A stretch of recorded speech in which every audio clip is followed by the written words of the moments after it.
네 서리라 하라. 아멘. 사도신경으로 우리 신을 고백합니다. 전능하사 천지를 만드신 하나님 아버지를 내가 믿사오며 그 외아들 우리 주 예수 그리스도를 믿사오니 이는 성령으로 잉태하사 동정녀 마리아에게 나시고 본디오 빌라도에게 고난을 받으사 십자가에 못 박혀 죽으시고 장사한 지 사흘 만에 죽은 자 가운데서 다시 살아나시며 하늘에 오르사 전능하신 하나님 우편에 앉아 계시다가 저리로서 산자와 죽은 자를 심판하러 오시리라.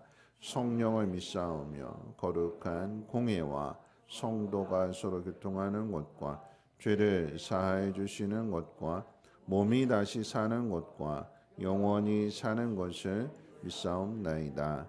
아멘. 다 함께 앉으셔서 찬송가 357장, 통일 찬송가로 397장 찬송 후에 엄영윤 장로님 기도해 주시겠습니다.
말씀으로 전지 만물을 창조하시고 운행하시는 살아계신 하나님 아버지, 혼탁한 세상 속에서 그리스도인으로 구별하시니 감사합니다.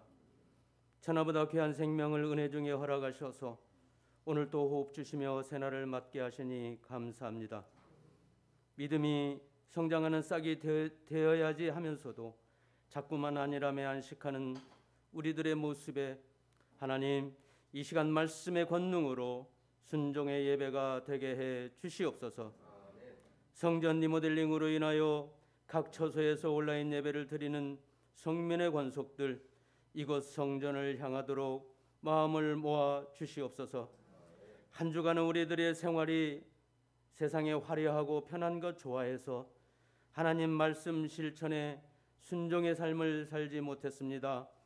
하나님이 계시는지 아니 계시는지 분간이 안 가는 생활도 있었습니다. 주님의 가르침이 있었지만 별로 이웃에 도움이 되지 못하는 우리들의 삶도 있었습니다. 하나님, 자책하며 통회하는 심령마다 용서와 긍휼을 베풀어 주시옵소서. 이제 코로나 광풍도 긴 시간 속에서 이겨내고 폭염, 폭풍 후 장마도 이겨낸 우리 성민의 권속들 오직 하나님만을 바라볼 수 있는 믿음 주시옵소서. 살아계신 하나님 아버지, 구원받은 우리들이 구원받지 못한 자들을 위해 수고하고 베풀고 나누고 함께 행복한 결실의 계절 10월을 성민의 권속들이 누리게 하시옵소서. 살아계신 하나님 아버지, 강단에 세우신 사자 목사님 은혜의 장중에 붙들어 주시옵소서. 강건한 말씀이 성도의 마음문 열어 들어가게 해 주시옵시고 각 기관과 지체들에게 선포되어지는 말씀이 교회의 동역자로서 헌신되어지게 해 주시옵소서. 교회의 리모델링을 통해서 성민의 형제 자매가 한 마음으로 더욱 결속하여지고 기성세대가 미래세대 다음 세대들에게 하나님 보시기에 좋은 환경을 물려주어서 하나님 나라가 더욱더 확장되어져 가며 회복하는 교회가 되게 해 주시옵소서. 생각 없이 살아가는 인생은 어리석은 인생입니다. 우리는 지난 세월 동안 나와 함께 하신 하나님을 기억해내고 지키기만 하면 살게 되는 하나님의 법을 경홀히 여기지 않는 성민의 권속들의 삶이 되게 해 주시옵소서. 오늘 또 외로운 환우들을 기억하시사 믿음을 더욱 새롭게 하시며 고난 가운데 부르짖는 환우들의 기도를 불쌍히 여겨 주시옵소서. 존귀하신 예수님의 이름으로 감사하며 기도드리옵나이다. 아멘.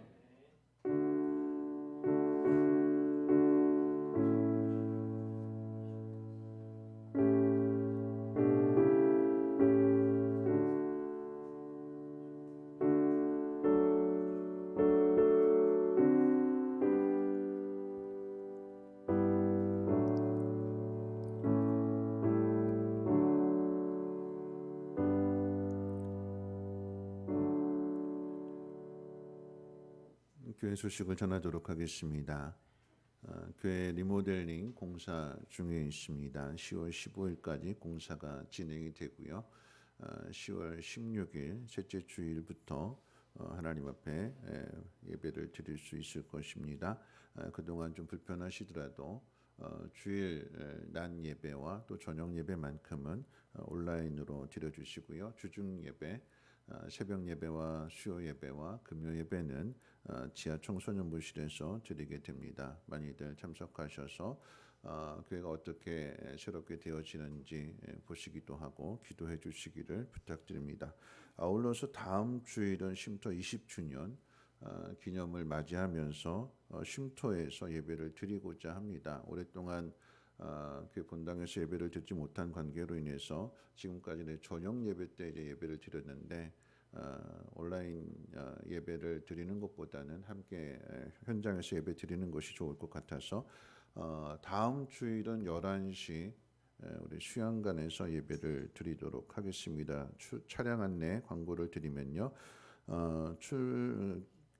강서고등학교 횡단보도 앞에서 대형 버스가 출발을 하고요. 또 이제 각 차량 코스별로 도시는 그런 지입 차량들은 그대로 운행이 되는데 기사님에게 차는 시간을 물어보시고 탑승해 주시기를 부탁드립니다. 교육부서에서는 그냥 그대로 교회에서 예배를 드립니다.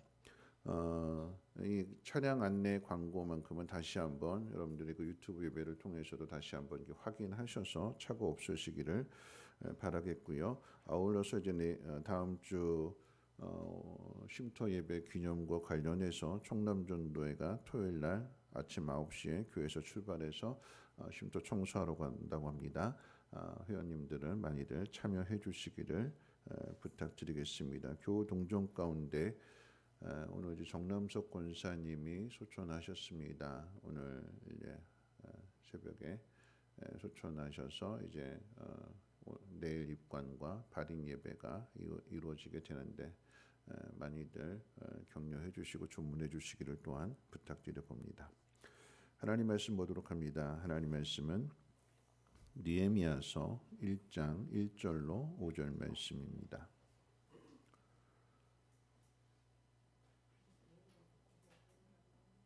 구약성경 726페이지 느헤미야서 1장 1절로 5절 말씀까지를 제가 봉독하겠습니다. 726페이지 느헤미야서 1장 1절로 5절까지입니다. 하가다의 아들 느헤미야의 말이라. 아닥사스다 왕 제20년 기슬월에 내가 수산궁에 있는데 내 형제들 가운데 하나인 하나니가 두어 사람과 함께 유다에서 내게 이르렀기로 내가 그 사로잡힘을 면하고 남아있는 유다와 예루살렘 사람들의 형편을 물은즉 그들이 내게 이르되 사로잡힘을 면하고 남아있는 자들이 그 지방 거기에서 큰 환난을 당하고 능욕을 받으며 예루살렘 성은 허물어지고 성문들은 불탔다 하는지라. 내가 이 말을 듣고 앉아서 울고 수일 동안 슬퍼하며 하늘의 하나님 앞에 금식하며 기도하여 이르되 하늘의 하나님 여호와 크고 두려우신 하나님이여 주를 사랑하고 주의 계명을 지키는 자에게 언약을 지키시고 긍휼을 베푸시는 주여 간구하나이다. 아멘. 임마누엘 찬양대원의 특송이 있겠습니다.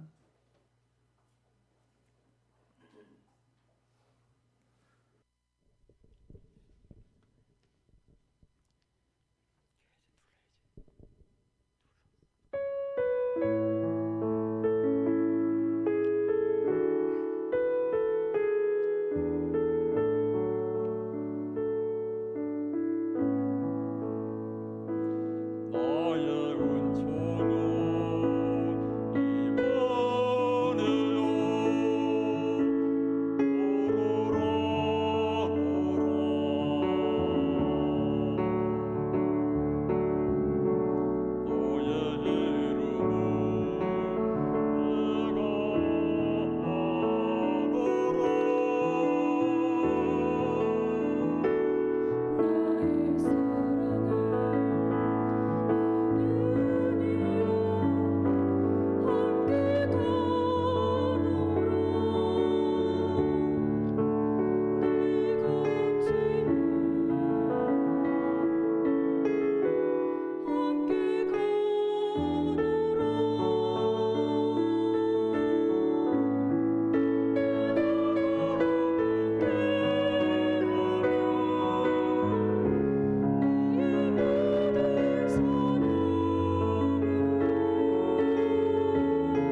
좋으신 하나님 감사합니다. 우리에게 복 주시고 복 주시기를 원하시며 또한 번성케 하시고 번성케 하시기를 원하시는 하나님, 모든 것이 하나님으로 말미암음을 고백하는 귀한 손길마다 하나님께서 기름 부어 주셔서 더욱더 풍요롭게 하시고 주는 자에게 복이 있다 하셨사오니 하나님 베풀어 주신 그 은혜와 사랑을 많은 사람들과 함께 나눌 때마다 하늘의 신령한 복으로 더하여 주시옵소서.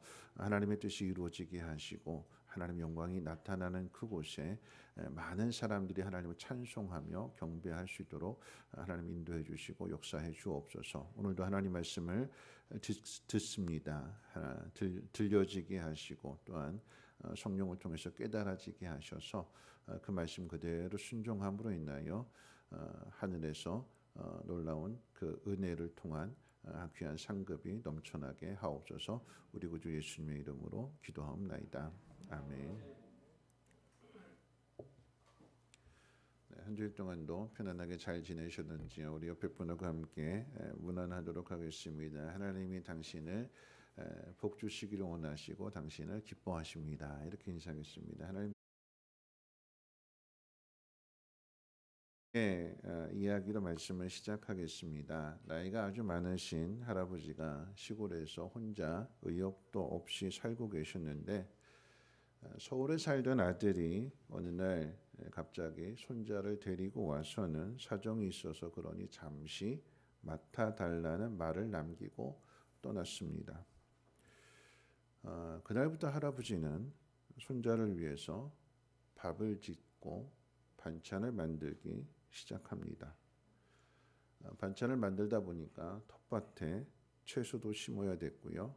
또 손주가 사는데 불편이 없도록 무너진 집도 손수 수리를 했습니다. 어디서 그런 힘이 나는지 몰랐습니다. 할아버지는 농작물을 가꿔서 시장에 내다 팔기도 하는데 손자의 용돈과 학비를 위해서였습니다. 할아버지의 역할에서 아버지의 역할로 바뀌고 나니까 활력이 생기고 생기도 났습니다. 그렇게 하루하루를 바쁘게 지나던 것이, 잠시만 맡아달라고 했던 것이 시간이 지나서 3년이 되었고 그러던 어느 날 아들이 또 찾아왔습니다. 아들은 아버지에게 그동안 사정이 있어서 그랬다고 하고는 손자를 잘 돌봐줘서 감사하다는 인사와 함께 봉투를 놓고는 손자와 함께 그 다음날 가버렸습니다. 손자가 떠난 뒤 할아버지의 마음은 텅 빈 것처럼 허전했습니다. 삶의 의욕을 잃고 끼니도 거른 채 마냥 누워만 있었습니다. 그렇게 2주가 지나서 할아버지는 숨을 거두었습니다. 사랑할 사람이 떠나자 존재의 이유를 잃었고 삶의 이유를 잃어버린 것이 사망의 원인이었습니다. 사람들이 생각할 때에 사랑받지 못해서 소외가 되면 자살을 생각하는 것 같지만 그것이 아니라 사랑할 사람이 없다면 죽고 싶다는 마음이 든다고 합니다. 사랑할 사람만 있다면 죽을 이유가 없다는 거죠. 실패했어도 사랑할 사람이 곁에 있으면 힘을 내게 되고, 성공했어도 사랑할 사람이 없으면 그 성공은 아무런 의미가 없게 됩니다. 얼마 전에 이제 유명한 작곡가이면서도 사업가인 한 연예인이 마약 혐의로 구속이 되었다는 뉴스를 들었습니다. 충격적인 것은 그에게서 1000명분의 마약이 발견되었다는 점입니다. 모든 사람이 부러워할 만한 돈을 가지고 있을지라도 사랑할 대상이 없다면 가진 돈은 오히려 자신을 망치는 데 사용하게 되는 것을 봅니다. 사랑할 사람이 있는 것과 사랑할 사람이 없는 것은 이렇게 삶을 다르게 만들어 갑니다. 자, 오늘 본문은 유다가 망한 후에 바벨론에 끌려가지 않고 예루살렘에 남아있던 사람들의 삶을 소개해 주고 있습니다. 예루살렘 성은 허물어지고 성문은 불타서 백성들이 큰 환난과 능욕을 당하며 살았다는 그런 내용입니다. 고대 도시에서 성벽과 성문이 없다는 것은 강도와 도적이 들끓는 곳에 울타리가 없고 대문이 없이 사는 곳과 똑같습니다. 늑대가 득실거리는 그곳에 양들이 목자도 없고 울타리도 없이 지내는 것과 같습니다. 역사학자인 요세푸스는 그 당시를 기록하면서 이렇게 이야기하는데, 예루살렘 길에는 날마다 시체가 즐비했다고 기록을 남겨두었습니다. 약탈자들이 쳐들어와서 마을 사람들을 죽이고 약탈해 가는 상황인데, 아침에 일어나면 누구 집이 당했고 누가 죽었다라고 하는 그 말들이 아침 인사가 될 정도였습니다. 이보다 더 나쁜 환경은 없을 것입니다. 무너진 성에 사는 사람들에게 우선적으로 필요한 것은 농사가 아니라 성벽을 다시 세우는 일입니다. 땀 흘려 농사를 지어도 수확 때에 약탈자들이 쳐들어와서 빼앗아 간다면 그 농사는 다 헛된 것이 되고 맙니다. 구멍난 항아리를 메우지 않으면 아무리 많은 물을 쏟아붓는다 할지라도 물은 남아있지 않습니다. 무엇이 우선이냐? 무엇부터 해야 되느냐? 우선적으로 해야 할 일이 있다는 것입니다. 여러분, 우선적으로 해야 되는 것은 농사가 아니라 성벽을 다시 쌓는 일입니다. 그런데 예루살렘 사람들은 성벽 쌓는 일은 놔둔 채 농사를 짓습니다. 그저 오늘 밤에 약탈자들이 우리 집만 쳐들어오지 않기를 바라는 마음으로 조마조마한 채로 하루하루를 살아갑니다. 예루살렘 사람들이 이렇게 살아가는 이유는 무엇일까요?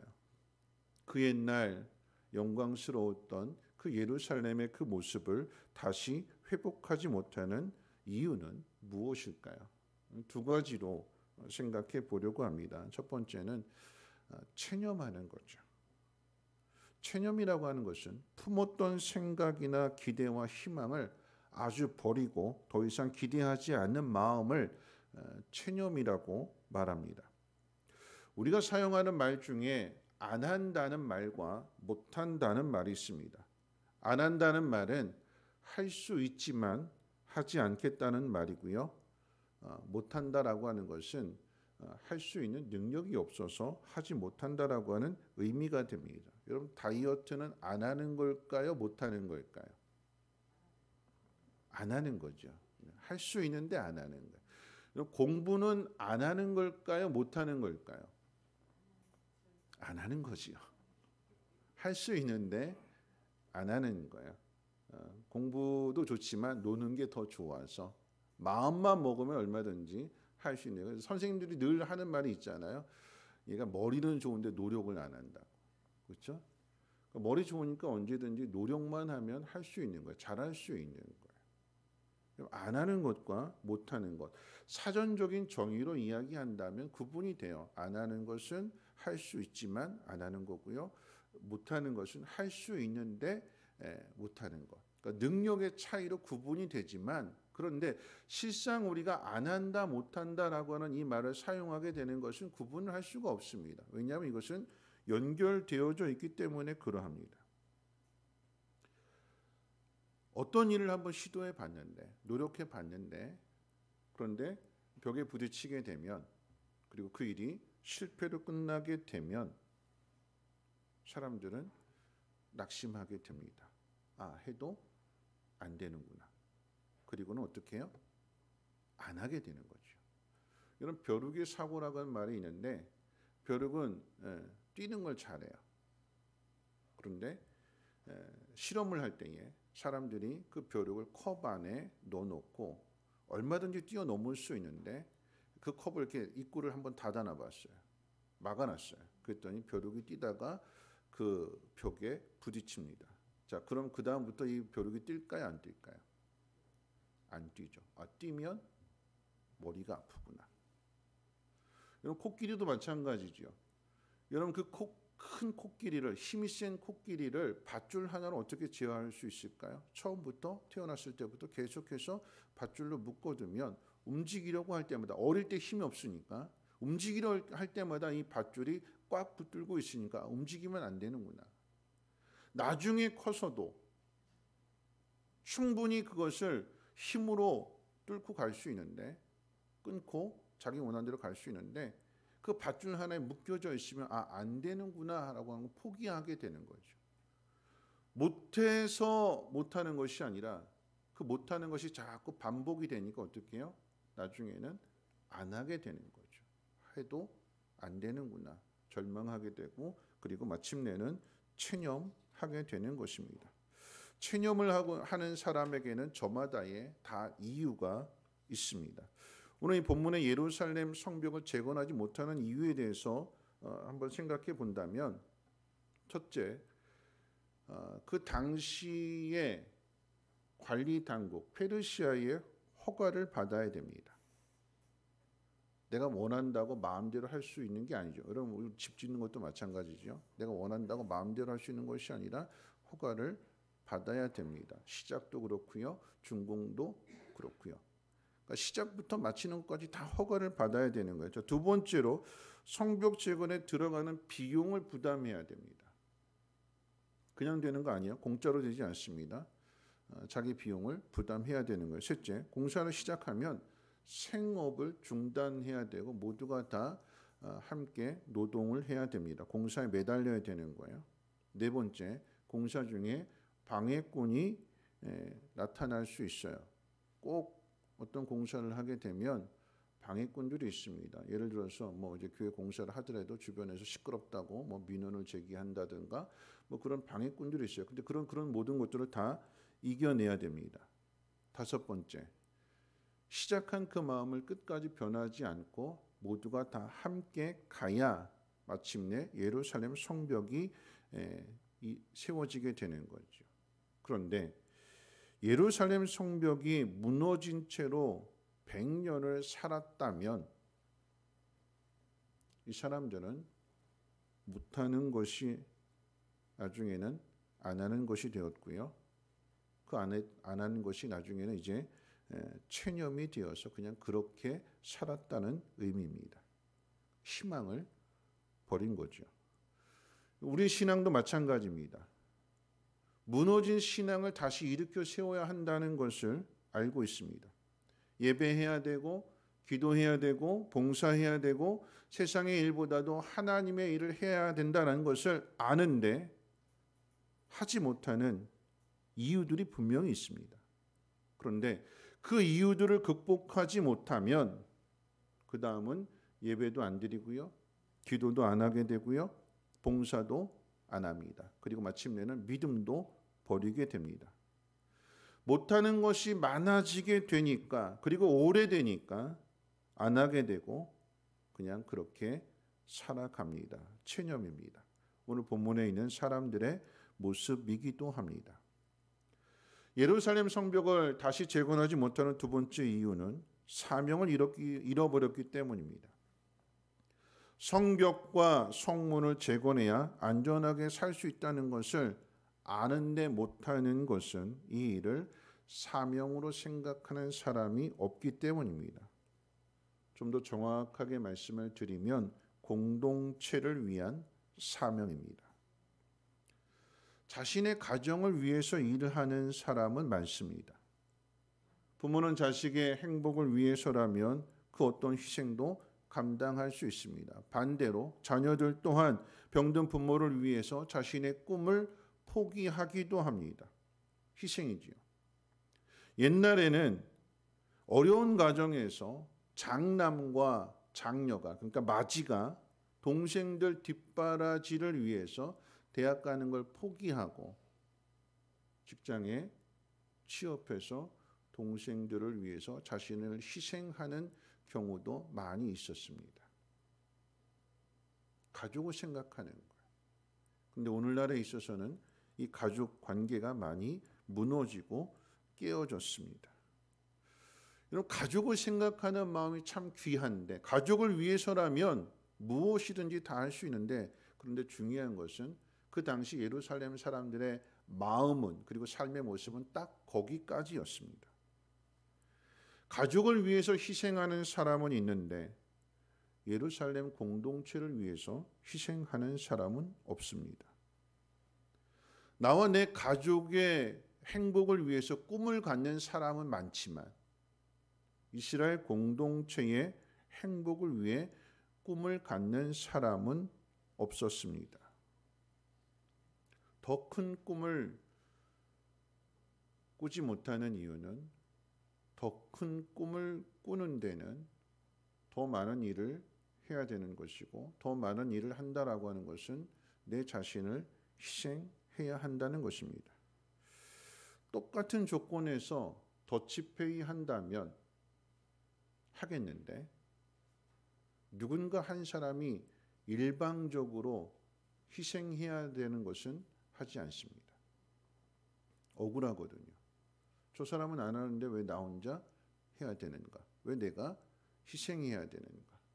자기 가족을 희생시킬 수 없고, 그러다 보니까 꿈은 있는데 회복은 원하지만 모두가 다 못하고 안 하는 걸로 체념한 채 그렇게 살아가더라라고 하는 거죠. 예루살렘 성벽이 100년이 넘도록 재건되지 못한 이유요, 그 속에서 반복된 환난과 능욕을 받으며 살아가는 이유이기도 합니다. 자, 이와는 반대로 회복을 꿈꾸는 한 사람이 있습니다. 이보다 더 나쁠 수 없는 환경에서 살아가는 사람이 예루살렘에 사는 사람들이라고 하면 이보다 더 좋은 환경은 없다라고 하는 곳에서 사는 사람이 있습니다. 오늘 본문의 느헤미야입니다. 느헤미야는 바벨론 포로 시대에 포로로 잡혀간 유대인 2세로 바벨론에서 태어났습니다. 물론 이제 나라가 바벨론에서 페르시아로 바뀌기는 했지만 내 나라가 아닌 남의 나라에서 태어나 차별과 냉대를 받아야 했습니다. 그러니까 출발은 똑같아요. 그럼에도 느헤미야는 그곳에서 성공한 사람이 됩니다. 왕의 술 맡은 관원장의 자리까지 오르게 되는데요. 여러분, 이 자리는 왕이 가장 믿을 수 있는 사람에게 맡기는 자리입니다. 오늘날로 이야기하면 대통령 비서실장과도 같은 자리입니다. 인생의 출발은 고난으로 시작을 했으나 그 고난을 이겨내고 모두가 부러워하는 자리에 느헤미야가 오른 것입니다. 이보다 더 나쁠 수 없는 환경에 사는 사람과 이보다 더 좋은 환경은 없다라고 하는 곳에서 사는 사람이 있는데, 여러분, 이 둘 중에 누가 환경을 개선해야 될까요? 좋은 데 사는 사람이 환경을 개선해야 될까요? 나쁜 데 사는 사람이 환경을 개선해야 될까요? 여러분, 그런데 놀랍게도 오늘 본문의 말씀을 보면 나쁜 데 사는 사람이 자기 환경을 개선하는 것이 아니라 좋은 데 사는 사람이 나쁜 데 사는 사람의 환경을 개선해 주고 있다라고 하는 것입니다. 느헤미야를 통해서입니다. 우리는 이 느헤미야 이야기를 알지요. 예전에 신년 새벽 기도회 때 일주일 동안 이 느헤미야서를 통해서도 함께 살펴보기도 했는데요. 52일 만에 놀라운 기적을 만들어냅니다. 할 수 없다고, 못한다고 포기했던 그 일을 느헤미야는 성공을 시켰습니다. 그 일을 이뤄낸 거죠. 그 이유가 어디에 있을까요? 저는 오늘 세 가지를 짧게 생각해 보려고 하는데, 첫 번째는 성공할 수 있어서 가장 중요한 이유, 첫 번째는 하나님의 준비하심입니다. 이스라엘 백성이 애굽의 종이 되고 고달픈 삶을 살아가야 했을 때 이스라엘 스스로의 힘으로는 애굽에서 벗어날 수 없었습니다. 하나님은 그런 이스라엘을 위해서 모세를 준비하셨어요. 느헤미야도 하나님이 준비하셨습니다. 느헤미야를 통해 이루어진 성벽 재건은 그 당시 페르시아 왕인 아닥사스다 왕의 허락이 없이는 이루어지지 않는 일입니다. 그런데 이 아닥사스다 왕이라는 사람은 에스더의 남편이기도 한 아헤수로 왕의 아들입니다. 그러니까 와스디 왕비가 폐위가 되고 에스더가 왕비가 되었는데, 에스더가 왕비가 되었다라고 하는 것은 이 아닥사스다가 에스더의 영향을 받으면서 자랐다라고 하는 것을 의미하는 거지요. 하나님의 준비입니다. 하나님께서 그 섭리 가운데 예루살렘 사람들이 능욕과 환난을 받으면서도 그 현실을 고쳐나가지 못하는 그 모습을 보시고 모세를 준비하시는 것처럼 하나님께서 느헤미야를 준비하셨습니다.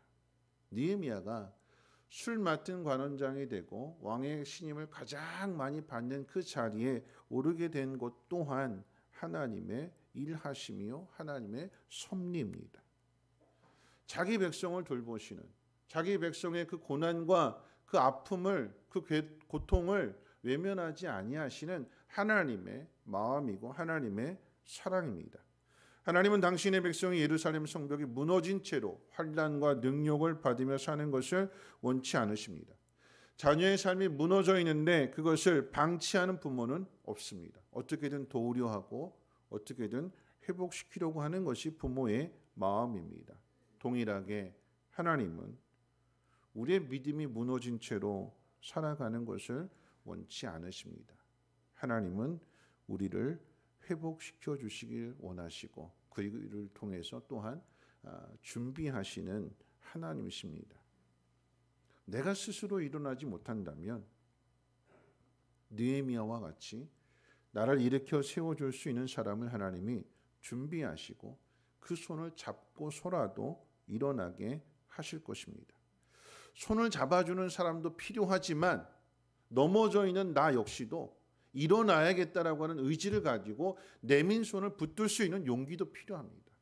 그래야 회복이 일어나는 거예요. 혼자서만 이루어지는 것이 아니라 함께 이루어지게 될 때에 그 공동체가 회복이 됩니다. 느헤미야가 이 52일 만에 기적을 일으킬 수 있었던 두 번째는 하나님 부르심에 응답하는 사명자였기 때문에 그러합니다. 느헤미야가 예루살렘 성벽을 재건을 위해서 하나님께서 에스더 왕비 때부터 준비하신 거라는 사실을 알지 못할 수도 있어요. 우리가 성경을 통해서 알지만 그 당시에 있어서는 느헤미야는 깨닫지 못할 수도 있습니다. 그러나 성경에 기록된 내용을 통해서 확인할 수 있는 것은 자신이 술 맡은 관원장의 자리에 있는 것이 하나님의 은혜라는 것과 은혜를 받았기 때문에 은혜 받은 자는 무엇인가 해야 할 일이 있다라고 하는 사실을 느헤미야는 분명하게 알고 있었어요. 하나님께서 어떻게 세밀하게 이렇게 준비하셨는가? 나중에 가서 하나님께서 깨닫게 해주실 수도 있지만 어렵게 시작을 했는데 그 모든 어려움들을 이겨내고 그 자리에 오를 수 있었던 것은 하나님이 도와주시지 않고는 할 수 없는 일이었다. 여러분, 요셉이 애굽의 국무총리가 되는 것은 하나님이 도와주시지 않으면, 하나님이 일하시지 않으면 할 수 없는 일이었어요. 자신에게 일어난 일만이 아니라 앞서 걸어간 신앙의 선배를 통해서 하나님이 어떻게 일하시는가를 하나님 말씀을 통해서 알기 때문에 내가 이 자리에 있는 것이 하나님의 은혜로 이 자리에 있게 된 거구나. 그러면 나에게 이런 은혜를 주신 하나님의 분명한 뜻이 있겠구나. 하나님 원하시는 것이 있겠구나. 내가 해야 될 일들이 있겠구나. 기다리는 거죠. 준비하는 것입니다. 자신이 해야 할 일을 안다라고 하는 것은 자신이 가진 사명이 무엇인지를 아는 것입니다. 사명이라고 하는 것은 보내심을 받는 것입니다. 그런데 보내심을 받기 전에 먼저 우선되어야 되는 것이 있습니다. 보냄을 받기 전에 우선되어야 되는 게 뭘까요? 부르심을 받는 겁니다. 부르심을 받은 사람이 보냄을 받는 거예요. 그러니까 보냄을 가기 전에 먼저 해야 될 일은 와야 되는 거. 하나님의 부르심을 들어야 되는 거죠. 제자들이 사람을 낚는 어부가 되고 더 나아가서 주님의 양을 돌보는 목자가 되기 위해서는 먼저 주님으로부터의 부르심을 들어야 되는 것이고 주님의 음성을 들어야 되는 것입니다. 느헤미야는 하나님이 부르시는 그 음성을 자신의 형제인 하나니로부터 듣습니다.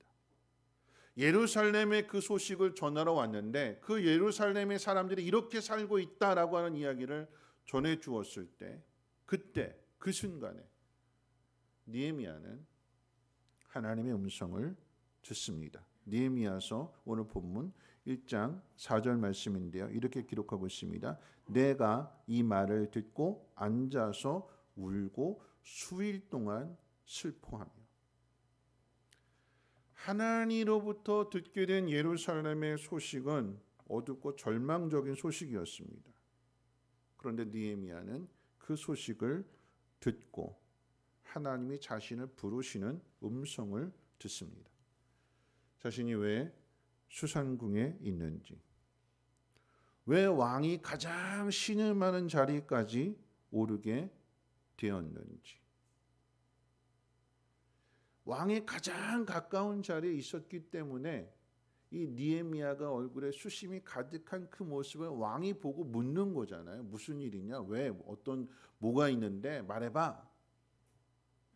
왕에게 묻고 대답할 수 있는 그 자리까지 하나님께서 인도하셨다라고 하는 사실을 이 느헤미야가 깨닫기에 그곳에서 자신을 부르시는 하나님의 음성을 듣습니다.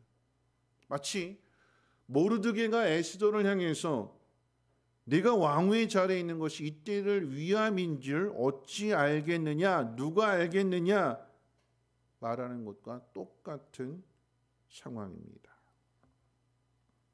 에스더가 사명을 깨달았던 것처럼 느헤미야도 예루살렘으로부터 들려온 그 소식을 듣고는 자신이 해야 할 사명을 깨닫습니다. 여러분, 하나님이 우리를 부르시는 방법은 이 설교를 통해서 여러분 각자에게 성령께서 마음을 주세요. 그게 하나님 음성입니다. 깨닫게 해주시는. 하나님 말씀을 통해서도 우리 성령 안에서 깨닫게 해주시기도 하지만 또는 주변의 사람들을 통해서도 깨닫게 해주시기도 합니다. 하나님 우리를 부르시기도 해요. 기도해야 된다고. 다시 열심을 내야 된다고. 일어나야 된다고. 사람들을 통해서도 하나님 우리를 부르세요. 하나님의 음성을 들려주십니다. 1700년대의 귀족인 진젠돌프라고 하는 백작은 미술 작품을 구경하다가 하나님의 음성을 듣습니다. 스타인백이라고 하는 사람이 그린 작품인데 그 작품의 내용은 예수님의 그 십자가를 지시는 모습이었어요. 머리에는 굵은 가시관을 쓰시고 양손과 양발 못이 박히셨고 또 옆구리에 창자국이 있어서 그곳에서 붉은 피가 흘러나오는 그런 모습을 이제 그림을 그 작품을 보게 되었는데 그 작품 밑에 이렇게 쓰여 있었어요. 나는 너를 위해 몸 버려 피 흘렸건만 너는 나를 위해 무엇을 하고 있느냐? 그림을 보면서 그 밑에 적혀있는 그 글귀를 읽는 순간에 진젠돌프의 눈에서는 눈물이 하염없이 흘렸다고 그랬어요. 그 미술관 문 닫을 시간이었는데 그 문 닫을 시간이 됐는데도 그 자리에 무릎 꿇고 기도했대요.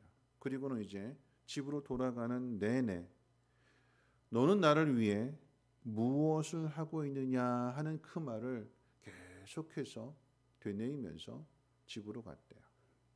그리고 그의 삶은 그때부터 이제 달라지게 되는데 10년 동안 백작이기 때문에 뭐 명예도 있고 재산도 있고 많은 힘을 가지고 있으니까 그 10년 동안 100명의 선교사를 파송합니다.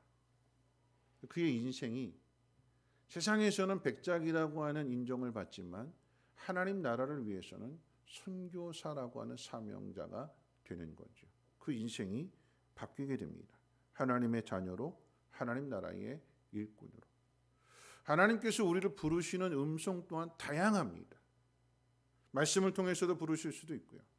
아니면 낙심하고 힘들고 지쳐서 여행을 갔다가 자연을 보면서도 하나님의 음성을 들을 수도 있습니다. 나를 부르시는 하나님의 음성, 나에게 잃어버린 사명을 되찾게 해주시는 하나님의 부르심입니다.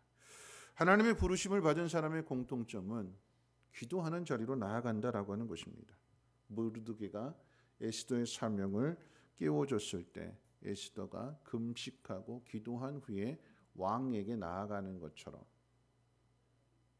느헤미야도 그 소식을 들으면서 하나님 주신 사명을 깨닫게 되었을 때 기도하는 자리로 나아가게 되고 금식하며 기도한 후에 똑같이 왕 앞으로 나아가게 됩니다. 사람은 자신의 힘으로 감당할 수 없는 일을 만나게 되었을 때에 두 가지 반응을 보인다고 합니다. 자신의 힘으로 할 수 없는 그 상황 속에서 포기하든지 아니면 도움을 구하든지. 예루살렘 사람들은 포기했어요. 그런데 느헤미야는 도움을 구합니다. 하나님 앞에 도움을 구합니다. 그 차이가 성공이냐 실패의 차이를 가늠하게 되는 것입니다. 해야 한다는 것을 알지만 하지 않는 것은 구하지 않고 포기했다는 의미입니다. 부르심을 받은 사람은 자신을 부르신 분에게 도움을 요청해야 됩니다.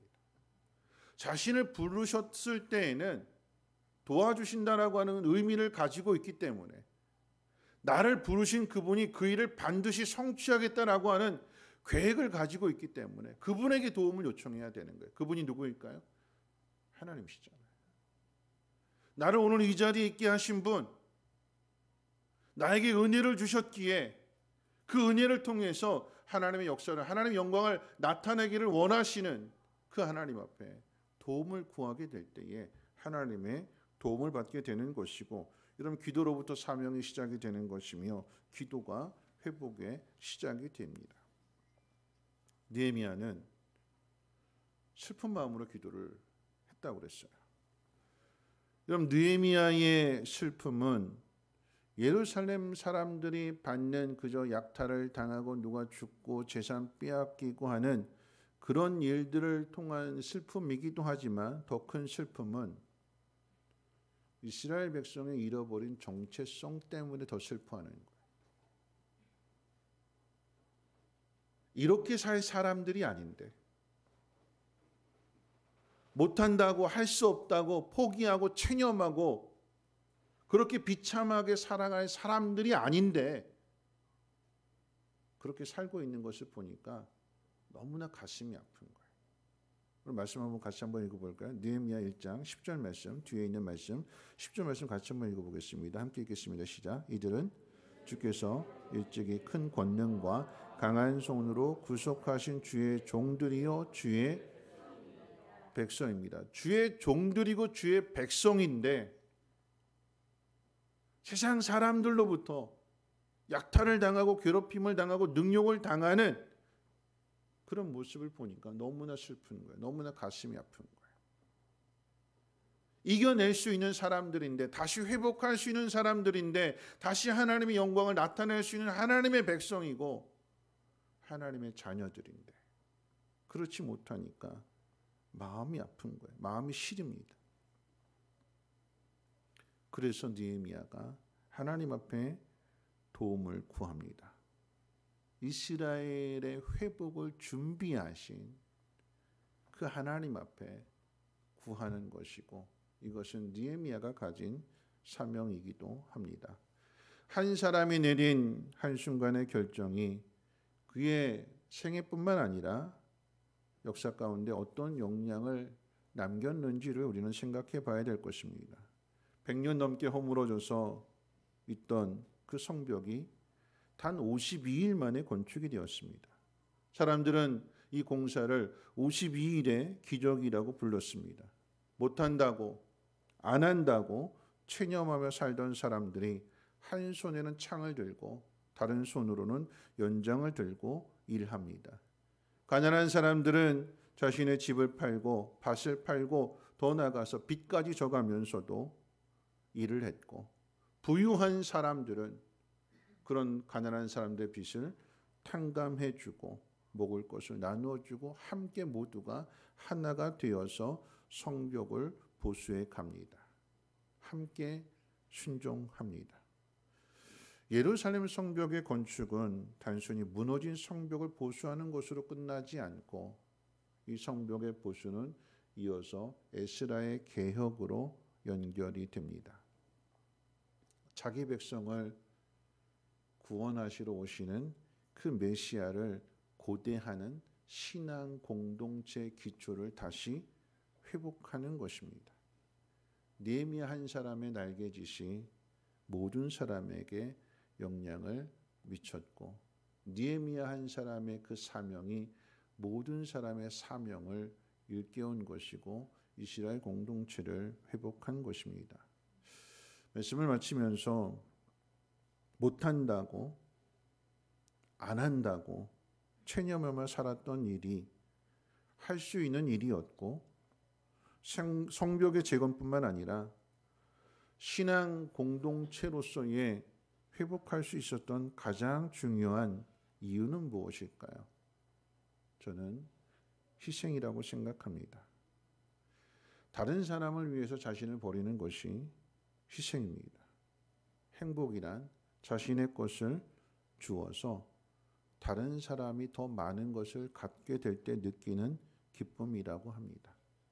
똑같이 50대 50이 아니라 내가 좀 덜 갖고 내가 덜 갖는 것만큼 다른 사람이 더 많이 갖게 되는 것을 보고 함께 기뻐하는 것이 행복이래요. 여러분, 그것이 사랑이기도 합니다. 오늘 저는 이야기를 시작하면서 할아버지 이야기를 했어요. 할아버지가 삶의 의욕을 찾고 힘을 낼 수 있었던 것은 사랑할 사람이 있었기 때문입니다. 그런데 손자가 떠나니까, 사랑할 사람이 떠나니까 삶의 의욕을 잃어버리고 마침내는 생명도 있습니다.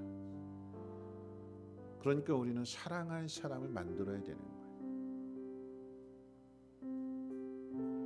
그 울타리를 너무나 좁혀서 나와 내 가족만으로 정하지 마시고요. 그 울타리를 더 넓혀야 되는 거예요. 공동체를 위한, 하나님의 나라를 위한. 종종 그런 질문을 합니다. 가족이 먼저냐? 교회가 먼저냐? 가족이 먼저냐? 나라가 먼저냐? 대답하기 어렵죠.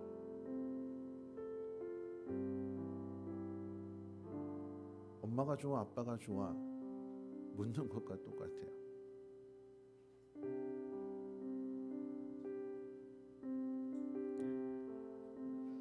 우리 아들 찬영이에게 물었어요. 엄마하고 아빠가 물에 빠졌는데 누구 건져줄래? 한 사람만 건져야 된다면 누구 건져줄래? 아들의 대답은 엄마였습니다. 왜 엄마일까요? 찬영이가 착각을 했어요. 아빠가 수영을 잘하는 줄 알고. 아빠는 수영을 하잖아. 엄마는 수영을 못하니까 엄마를 구해야지. 그게 답이죠. 사랑할 사람을 선택하는 겁니다. 그러면 같이 사는 거예요. 세상 사람들과 다른 모습입니다. 사랑은 오직 하나님만이 하실 수 있기에 하나님 그 일을 우리에게 맡겨주셨어요. 그럼 가정이 먼저냐, 교회가 먼저냐, 가정이 먼저냐, 나라가 먼저냐 대답하기 어렵잖아요. 근데 그 대답은 하나님이 해주십니다. 느헤미야에게 있어서는 만약 자신과 자신의 가족만 생각했다면 출산궁을 떠나지 않죠. 예루살렘으로 가는 도전을 하지 않습니다. 왜냐하면 가면 죽을 수도 있거든요. 근데 느헤미야가 그 길을 걸어갈 수 있는 것은 사랑할 사람들, 하나님을 잃어버린 사람들에게 하나님을 가르쳐 주기 위해서. 여러분, 답은 하나님입니다. 하나님 부르시고 하나님 보내시니까 가는 거예요. 어떤 게 우선순위냐, 이거 우리가 결정하는 게 아니에요. 우리를 부르신 하나님이 내가 해야 할 일을 찾아서 나로 하여금 나답게, 하나님 사람답게, 하나님의 자녀답게, 하나님 백성답게 하나님의 나라를 세워 가실 때 이 느헤미야를 통해서 못한다, 안 한다 그렇게 살던 사람들의 삶이 바뀌어지잖아요. 자신을 희생하고 자신의 가족을 희생해서 공동체를 세웠더니 그 공동체 그 울타리 안에서 모든 가정들이 다 보호를 받게 되는 하나님의 나라가 회복이 되는 것입니다. 오늘 저와 여러분들이 그 하나님의 나라를 회복해 가시기를 바라겠고요. 사랑할 사람들을 많이 만드셔서 사랑함으로써 삶의 기쁨도 찾으시고 하나님 앞에 영광 나타내시기를 주님의 이름으로 축원을 드립니다. 우리 함께 일어나셔서 축복하시며 이 찬송 부르신 후에 함께 기도하고 축도를 마치겠습니다.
함께 기도합니다. 나는 못한다. 해봤더니 안 되더라. 그리고 포기하고 체념하고 살아가는 것은 무엇입니까? 내가 못한다고 했던 그 일들, 그래서 포기했던 그 일들을 느헤미야는 해냈습니다. 어떻게 했을까요? 하나님의 부르심을 받았기에 하나님 앞에 도움을 구했고 그 하나님의 도우심 가운데 그 일을 이룰 수 있었습니다. 어떤 것이 먼저냐? 가정이냐 교회냐? 가정이냐 나라냐? 대답하기 어렵지요. 근데 그 대답은 하나님이 주시는 거예요. 우리는 하나님으로부터 듣고 하나님의 그 부르심을 따라서 맡기신 그 사명을 따라서 감당하게 될 때에 하나님 그 모든 일들을 이루어 주십니다. 답은 하나님입니다.